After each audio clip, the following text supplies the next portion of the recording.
Sometimes it happens to us also. మనకు కూడా కొన్నిసార్లు ఈ విధంగా జరుగుతుంటుంది. We go through a suffering or a sickness or a job loss or a financial setback. ఏదో ఒక ఆర్థిక సంబంధమైనవి గాని, ఉద్యోగ సంబంధమైనవి గాని, అనారోగ్య సంబంధమైన పరిస్థితులు గుండా వెళ్తూ ఉంటాం.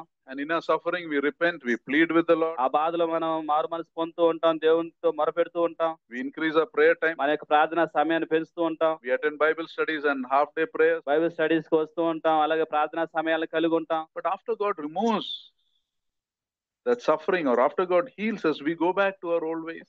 ఆ యొక్క నొప్పిని, బాధని దేవుడు తీసివేసిన తర్వాత మరలా తిరిగి అదే మార్గాల్లోకి మనం వెళ్ళిపోతూ ఉంటాం. So the suffering was in vain because that suffering didn't bring you close to God. ఈ యొక్క దేవుడు అనుమతించిన ఈ బాధ ఇప్పుడు వ్యర్థమే, ఎందుకంటే దాని ద్వారా నువ్వు దేవునికి సమీపంగా రాలేకపోయావు. So your sickness and your suffering were wasted. కాబట్టి నీ జీవితంలో దేవుడు అనుమతించిన అనారోగ్యం, బాధ ఇప్పుడు వ్యర్థమైపోయాయి. So to change you, God may have to allow more sickness in your life sometimes. ఇప్పుడు నిన్ను ఆయనకు సమీపంగా తెచ్చుకోవడానికి కొన్నిసార్లు మరి ఎక్కువ బాధను, నొప్పిని ఆయన అనుమతించాల్సి రావచ్చు. In